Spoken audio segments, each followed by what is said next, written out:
En este video vamos a hablar de geometría. Nos enfocaremos en la figura geométrica, el triángulo. Mi nombre, Juan Sebastián Bustamante. Para el análisis del triángulo lo dividimos en 5 secciones. En este video, que llamamos parte 3, abordaremos el tercer tema, triángulos congruentes. Continuemos entonces con este tema de los triángulos congruentes. Los triángulos congruentes son aquellos cuya forma y tamaño son exactamente iguales, es decir, son idénticos. Revisemos las características de los triángulos congruentes. Los lados de los triángulos a comparar tienen la misma longitud. Segunda, los ángulos de los triángulos a comparar tienen el mismo tamaño. Tercera, los triángulos a comparar tienen igual área y perímetro. Cuarto, los triángulos a comparar pueden trasladarse, rotar o reflejarse, por lo que parecerán ser diferentes. Sin embargo, seguirán siendo congruentes. Revisemos un ejemplo. Tenemos el primer triángulo. Tenemos los lados A, B y C. Y tenemos los ángulos alfa, beta y delta. Ahora observemos el triángulo 2. Tenemos el lado P, el lado Q y el lado R. Y tenemos los ángulos epsilon, gamma y omega.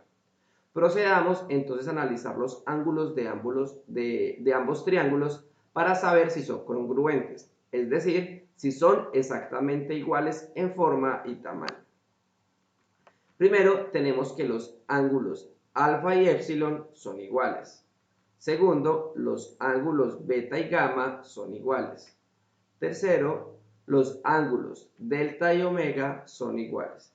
Revisemos los lados de ambos triángulos para saber si son congruentes, es decir, si son exactamente iguales en tamaño y forma.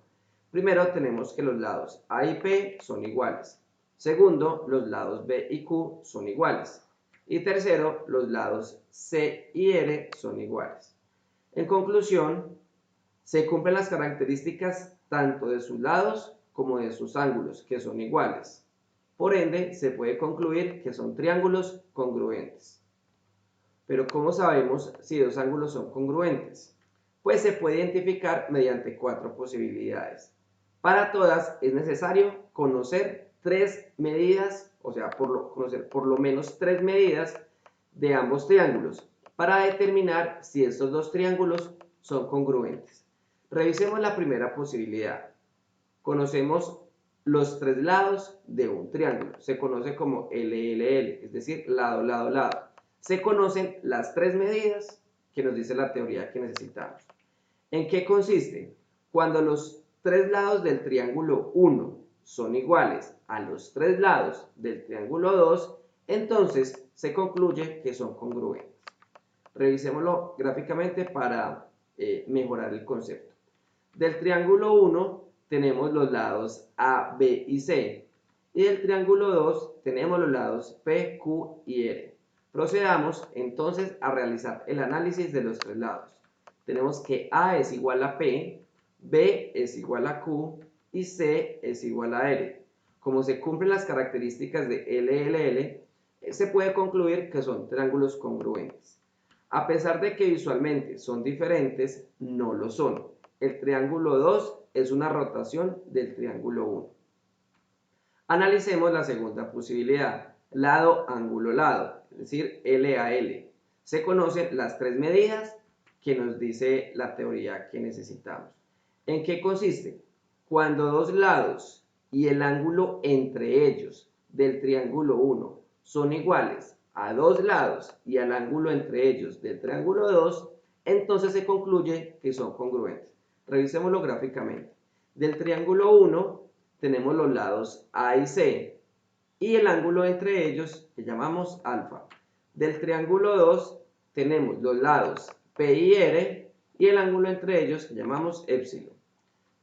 Procedamos a realizar el análisis del lado, ángulo, lado. A es igual a P, alfa es igual a epsilon y el lado C es igual al lado R. Como se cumplen las características de lado, ángulo, lado, se puede concluir que son triángulos congruentes. A pesar de que visualmente parecen diferentes, no lo son.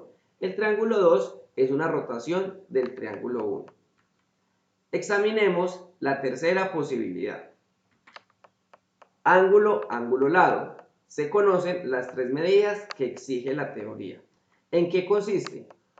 Cuando dos ángulos y un lado del triángulo 1 son iguales a dos lados y el lado correspondiente del triángulo 2, entonces se concluye que ambos triángulos son congruentes.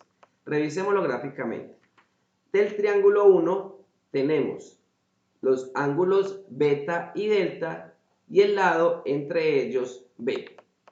Del triángulo 2 tenemos los ángulos omega y gamma y el lado entre ellos Q. Procedamos a realizar el análisis del ángulo, ángulo, lado. Tenemos que el ángulo delta es igual al ángulo omega, que el ángulo beta es igual al ángulo gamma y el lado B es igual al lado Q. Como se cumplen las características de ángulo, ángulo, lado, se puede concluir que son triángulos congruentes. A pesar de que visualmente parecen diferentes, realmente no lo son. El triángulo 2 es una rotación del triángulo 1. Estudiemos la cuarta posibilidad. Ángulo recto, hipotenusa, lado. Se conocen las tres medidas que nos exige la teoría. ¿En qué consiste? Cuando la hipotenusa y un lado del triángulo rectángulo 1 son iguales a la hipotenusa y un lado del triángulo rectángulo 2, entonces se concluye que son congruentes. Revisémoslo mediante un dibujo. Del triángulo 1 tenemos los lados A y C y el ángulo recto. Del triángulo 2 tenemos los lados P y R y el ángulo recto. Procedamos a realizar el análisis del ángulo recto, hipotenusa, lado. Tenemos que el lado C es igual al lado R, el lado A es igual al lado P y el ángulo de 90 grados del triángulo 1 pues es igual al ángulo de 90 grados del triángulo 2. Como se cumplen las características de recto, hipotenusa, lado, se puede concluir que son triángulos congruentes. A pesar de que visualmente pueden parecer diferentes, no lo son. El triángulo 2 es una rotación del triángulo 1. Con esto damos fin a la explicación de los triángulos congruentes.